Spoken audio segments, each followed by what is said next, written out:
Yesterday, we were learning about this idea that the Rav Shulchan Aruch told us called a mamarna, and we didn't know what a mamarna was. But a mamarna is some kind of medieval contract where they would try their best to avoid counterfeiting. And a lot of times, maybe it wasn't that convenient to get a scribe to write up an IOU. So they would just have the debtor, right, sign his name, and on the other side of the piece of paper, they would write down the amount and the due date. And then all of the other things would be filled in later. That was considered to be a convention in the medieval world. Where does this come from? So I don't know if any of you were able to look at the WhatsApp yesterday, but I did actually find a reference for it. Let me just bring it up.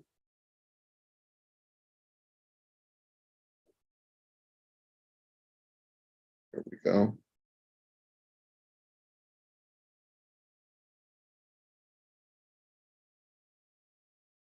In the Jewish Virtual Library, it's called Mamrin, or Mamarni, or Mamra, and sometimes just abbreviated to Mam. Mamarni, but not Mommy. It's a form of promissory note distinguished by its brevity. In Hebrew sources, it is mentioned for the first time during the 12th century in the Tosfot Elchanan ben Isaac of Dampier to the Tractate of Avodah Zarah. There is evidence of its use in Poland from the 14th century at least, but it was only during the 16th century that it became the distinctive. Here, let me share my screen for those of you who are on TV land. Okay, but it was only during the 16th century that it became the distinctive promissory note used by Jewish merchants in their internal trade. There are various opinions on the etymological origin of this term, the most important being a derivation from the Hebrew word hamir, to change, a contracted form, well, because hamir would be to turn the paper over. Lahamir is to flip it over, okay? A contracted form of the Latin in memoriam, okay? And a derivation from the word membrana, which is the medieval Latin signified a scrap of parchment, like a membrane. The signature of the debtor appeared on one side of the document, while on the other, in the same place as the signature, the sum owed and the date of payment were recorded. According to the regulations of the community councils, the document had equal validity with the ordinary handwritten promissory note, even though the lengthy traditional formula was absent. Since the name of the creditor was not mentioned in the mamrum, it was payable to the person who presented it to the debtor. As a result, the mamrum was purchased by one person from another by simple transfer without any written documentation. A guy would come over to another guy during Minyan and say, "Here, you want to buy a mamrum? I have a mamrum for $1,000. I'll give it to you for $800. It's a tremendous deal, and you'll be able to collect. It shows you when you can get it. It's due in 30 days, and it would be like trading currency." Okay. No, why would it be ribbis? Yeah, but who's paying interest? No one's paying interest. No. I appreciate this initiative. No. This is a business transaction. It's not real. It's a good question. Maybe I guess they would have to.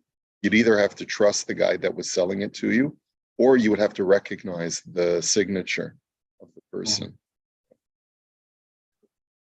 Yeah, right. Yeah, it's basically like a check. The brevity of the mamrum and the possibility of its easy transfer gave it a great advantage over the ordinary bill, encouraging its popularity.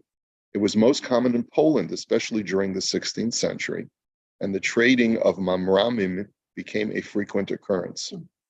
Another kind of mamrum frequently employed in Poland during the 16th century was the blank mamrum, in Polish membran goli. Its principal feature was that neither the amount of the debt nor the date of payment was mentioned. The signature of the creditor appeared on one side and the other side was blank. It is evident that a document of this kind could only exist in a society where the honesty of the debtor was taken for granted. The blank mamrim came to satisfy the demands of the commerce practiced by the Jews of Poland during that period, and was particularly suited for use at the large fairs then held in the country. The merchant did not bring large sums of cash to the fairs because of the many dangers.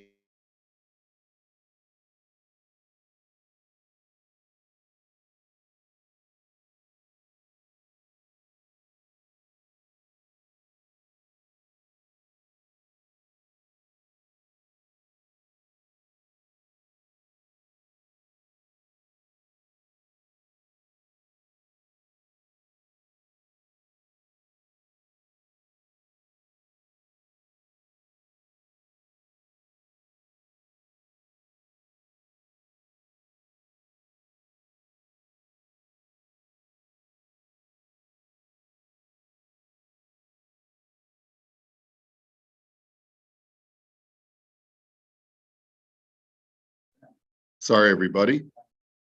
Lost you for a minute. I lost you at the part where you're saying because of the many dangerous. Just a second.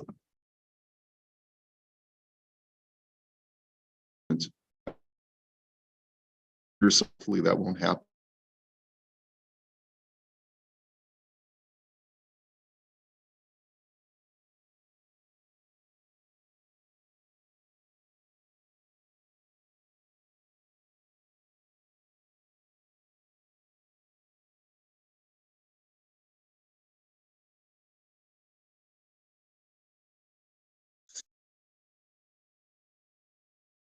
The blank mamrum was also different in that it was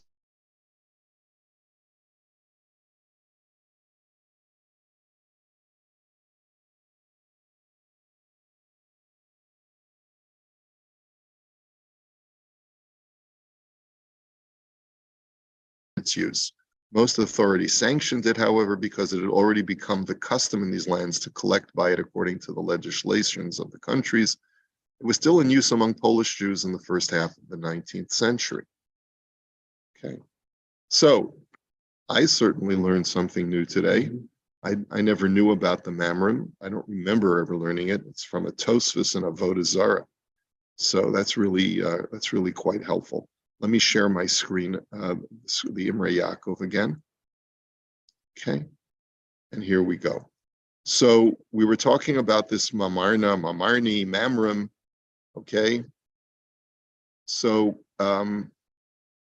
he says ushtaros shenohagim vahem b'medinos elu. He says, and remember, the Rav Shulchan Aruch lives in the late 18th century. He says these documents that we use in our countries, shesach hamos kasuf behefach hadaf neged chasimas yad hamis chayev, that the amount of money is written on the other side of the paper where the debtor has signed his name. Tzorech lizohir shiya negda mamish v'lo lamata mimenu afilu shita echad. You have to be very careful to align the amount to the signature. It can't be below it even by one line. Because you could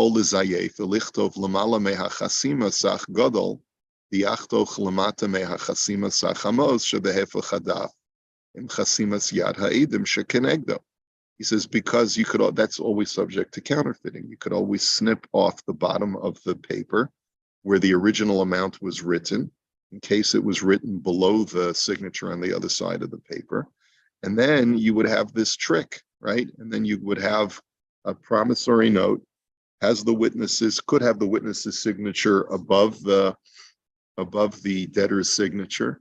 And then, and then you've got the debtor's signature, and then you would put in your own new amount.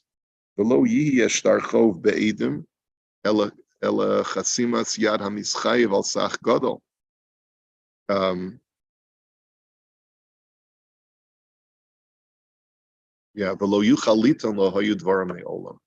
And the debtor would be really stuck. He wouldn't be able to make any kind of counterclaim against that. So that's where we were up to yesterday. So Kuf Samech Hey Velo Yuchal Liton Lahadam, he won't be able to claim that this loan never happened because the guy clearly has a piece of paper. Kasav b'shulchan aruch dim hotzi alo ksav yadu shu chayev lo gova min achasim b'nei chorin. That the Shulchan Aruch writes as a general rule that if I present you with an IOU that has your signature on it, even if it doesn't have witnesses signing it, but it has IOU $1,000 signed Marvin Huberman. Okay, so and then anyone who bears that piece of paper can collect with that in Beis Din, but they can only collect from unencumbered property. They can't collect from property that was, let's say, sold since the time of the date on the IOU. The chol she'ein edim chasumim alav leslei kala v'lo yadi lokuchos lihizoher hilkach ein hamal v'torith min mishabdi. And the reason why a person with a promissory note like that can't collect from encumbered property is because since there were no witnesses to this transaction, how is anyone supposed to do a title search when they purchase real estate to protect themselves from this kind of lien that may be on the real estate? So you can't take advantage of someone who purchased property from Marvin Huberman since the time of the loan, because they would have had no way of knowing that he had borrowed money. Bein shekasov ani ploni haboal hachasam modesh ani chayev leploni mana b'chasam lamata. So it could be that it was written as follows: I so and so, I Marv Huberman, who am the signatory below, acknowledge that I am obligated to pay $10,000 to the bearer of this document. Bein shekasov b'ksav yad shel adam acher v'halo b'chasam lamata. And it could also be the body of that text could be written by somebody else and just signed by the debtor. V'hu adin im lo chasam lamata elo kasav ani ploni chayiv l'chamana. He says there's even an opinion that says that if a person in his own handwriting writes, I, Marvin Huberman, owe you $1,000, even if he doesn't sign it with his John Hancock, with his signature, it will also be a legal document if he has distinctive handwriting. He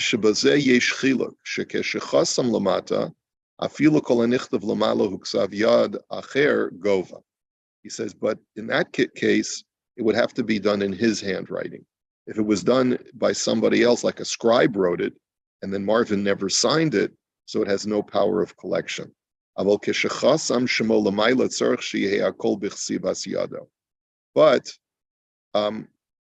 when he writes in his name in the body of the text, I, Marvin Huberman, owe you $1,000, that has to be his handwriting. The Shema Chasam Shemo Barosha Megilo Matzo Acher V'Kasav Tachto. And that would also be true even if he, right? So you write, I, Marvin Huberman, and you sign your name with your handwriting, owe you $1,000. That's not, even though you could say, well, that's your signature. How's it any different if the signature was on, or the signature's on the bottom? So the answer is, if you just signed your name, Marvin Huberman, on the top of the document, and then it says, and then a scribe fills in the words, I owe you $1,000, and your signature is not below the text, but it's above the text or in the middle of the text, where they left the space for you to fill in your signature, that's not good. He says, because maybe a guy signed his name on the top of a piece of paper, and whatever is below it was filled in at a later date. So you have no evidence that a guy really signed a promissory note. Okay? Well, that'll be a lesson to you. Never sign a blank piece of paper.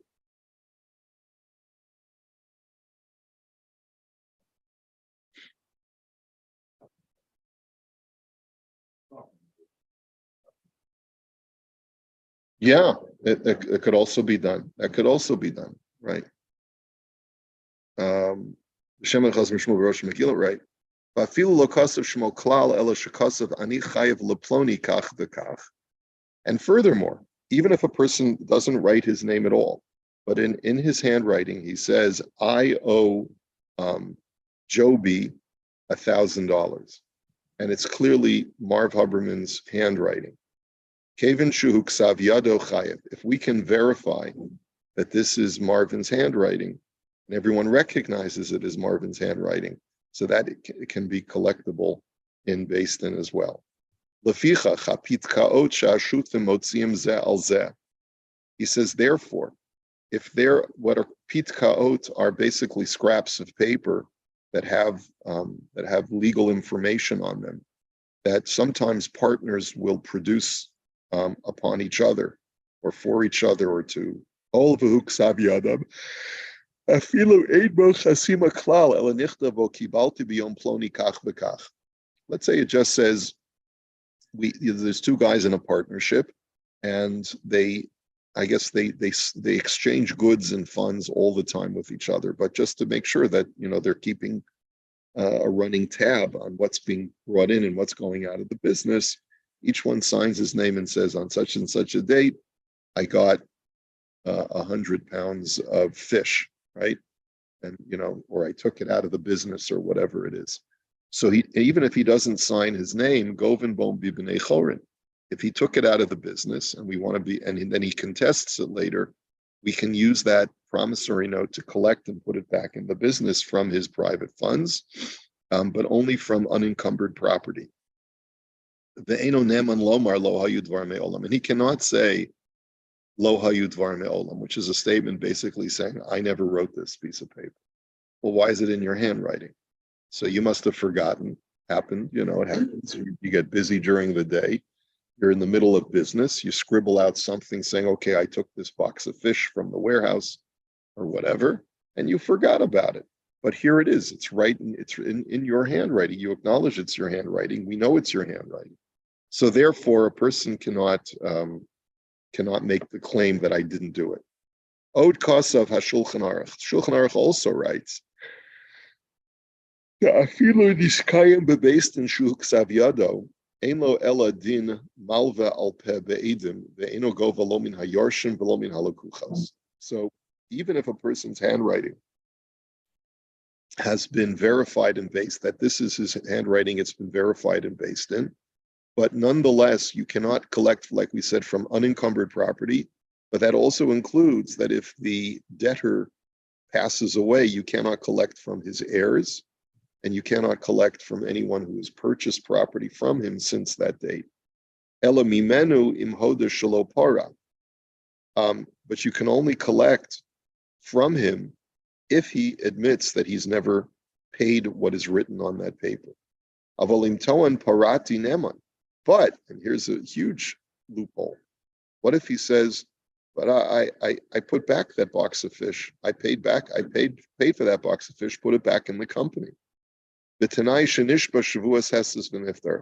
the condition that he takes what's called a rabbinic oath in Beis Din, and then he can exempt himself.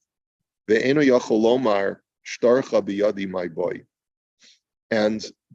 other partner or the other party can't say, well, how then do I have this promissory note? If you already paid it, wouldn't you have asked for the promissory note back?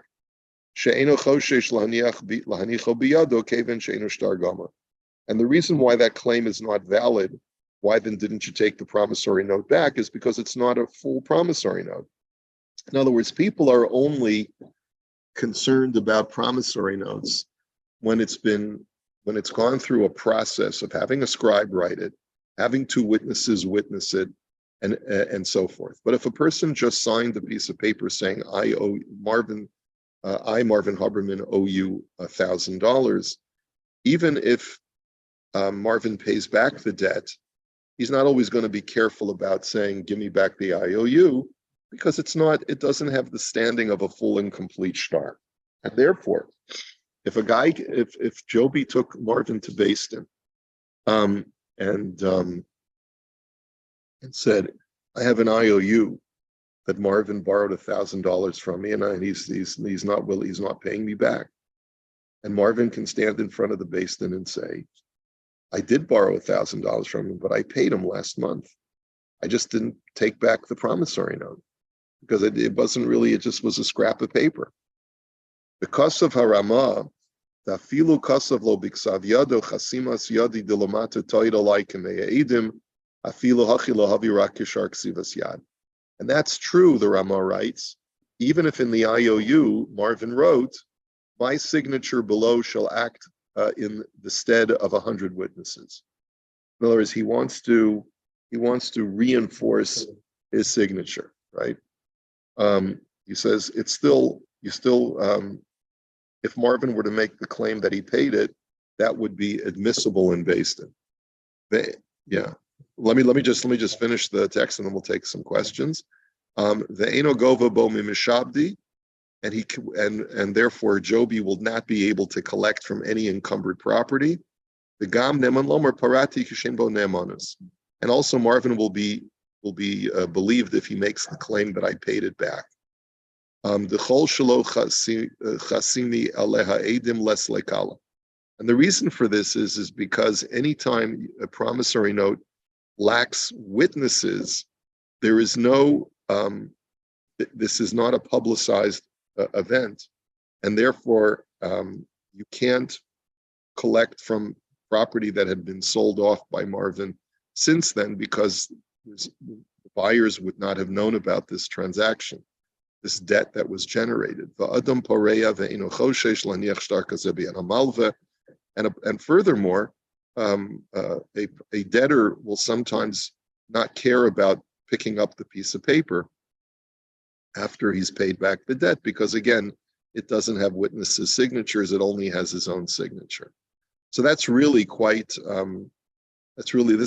halach is really a game changer, because typically when people write IOUs, they don't bother, a lot of times if it's an informal IOU, they won't bother to get witnesses' signature on it.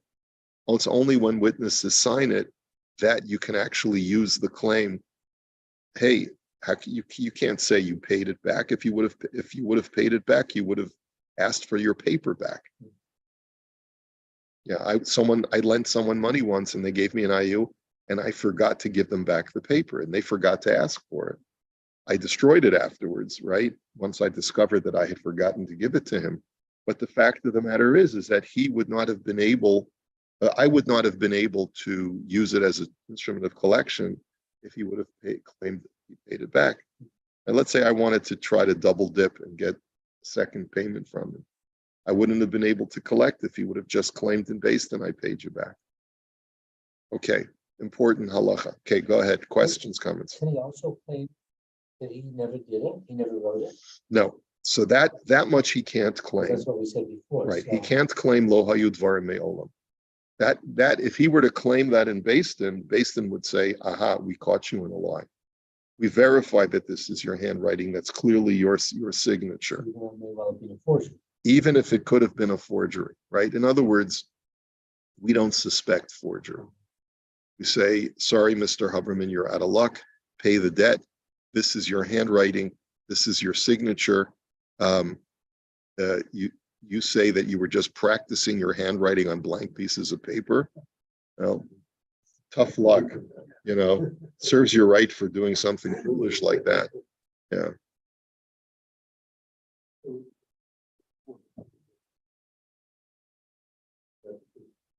No, not that the heirs couldn't collect, but that you cannot collect from the heirs. That's right. It's because witnesses, right? It's because witnesses haven't signed on it. And because witnesses haven't signed on it, we step in on behalf of the heirs, since they don't know what happened.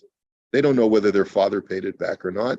And we will claim on behalf of the heirs, maybe your father paid it back and just never bothered to pick up the note. Okay.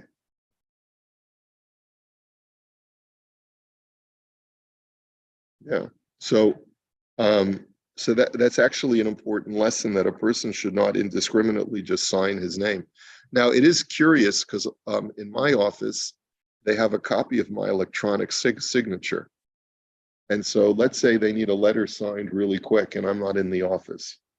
They'll just pull it out of the computer. It's a, yeah. I gave it to them. Yeah, it's a GIF. It's a GIF. We're going to release this letter. Do you agree? Yeah, Everything yeah, is fine? yeah. Usually, unless it's some pro forma. But kind of nowadays thing. we do it because we signed our license, driver license, and you sign a blank piece of paper. No, you say sign inside this box. It's not your. There is nothing in that paper, and then they put all together. Right. A lot of times we do electronic signatures Yeah. like that. Right. So something really common nowadays. So yeah, it's much more common today that people could take a signature of yours and manipulate it and maneuver it. And then you have to go down to the forensics, and they have the forensic experts who will be able to look at it and determine whether it's an original, whether it's not an original, whether it's been pixelated, whether it's not pixelated. And then, but the ability to counterfeit signatures has become so sophisticated today that it's questionable if a lot of these things would still apply. But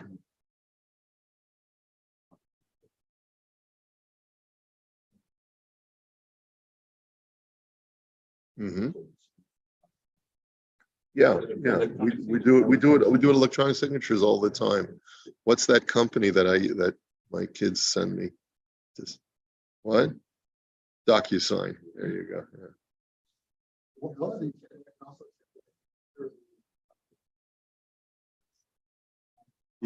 Yeah, right. You can account my bank by phone. Yeah. And by computer, they send you the document you sign. Right. Yeah. Electronically send back, and you don't have to do that. No. Exactly. It's scary. I've had this twice in the last year where we sent out a check to a supplier. They never got it, and then we do it's been cashed. And then when they called the check, they took the check and they took out the name of the people we were making up the check to, The payee. in a very sophisticated way, and put their own name in there and cashed the check. It was done really professionally. So have you stopped using checks? Well, so bigger amounts now, we wire transfer or whatever, but for smaller ones, that was really, I mean, it's rare, but it becomes more of an issue. They just arrested, they just said on the news, they arrested 3 guys who were breaking into Canada Post boxes and taking out the mail. The same way to do it is electronically. Yeah, you can do it like e-transfers, and you have records, and it's just the same nowadays. Okay. And like we said before, any star that is subject to counterfeiting is going to be puzzle. And he writes, Mashma degam b'shtar she'en alav edim ela chasimas yado b'kol makom im efshar liyizdayef pasul. It sounds like from this statement at this point that even if a person signs a document without witnesses, but if the signature appears at the top of the paper and not at the bottom of the paper, then we won't accept that. That's not acceptable, and it's going to be puzzle. But some say that's only, you only invalidate such a document and say it's puzzle, even if we know that it was the guy who wrote it, when the witnesses sign it in an improper way. But in any event, and they leave a lot of margin for fill-in and stuff like that. But bottom line is that certainly lechatchila, make sure that you don't put your signature at the top. And then, okay, so then he finishes and he says, Aval imsach hamos kasuf behefach hadaf lamayla mikeneged chasimas yado. Okay, so up until now, we've talked about where in this mamarna or this mamrin, the amount is written below the signatures on the other side of the paper. So that's a problem because a person could always snip off the amount and fill in a line above his signature, right? But what if the amount and the date were written above the signature of the debtor on the other side of the paper? So he says, Hamischayev Shita Aleph Amischayv Shita Aleph obeys, Ein Lachush Laziv. He says, if it's written above the signature, then you don't have to worry about counterfeiting. Afilu im sachamos enu elashita echas. Even if the amount is only fills up one line. Lefi she'im yachtoch sachamos lo yishaer chalak ala chasima ke'im shita echas. He says, because let's say a forger would try to snip off the top, right? It wouldn't be a problem because he'd only be left with one line. B'michtav ba'eze sach b'hachasima tachteha, afal pi shehi mekuyemes be'edim eno klum mitam shenispar b'shtara b'b'shita echas ve'edav b'shita acheres. Since, as we've already explained, that a one-line IOU with either the man's signature or the witness's signature on the second line is invalid. So therefore, in the event that the amount is written slightly above, you don't have to worry about counterfeiting, and it's still a valid shtar. Okay, we'll hold it here for today. Have a great day, everybody.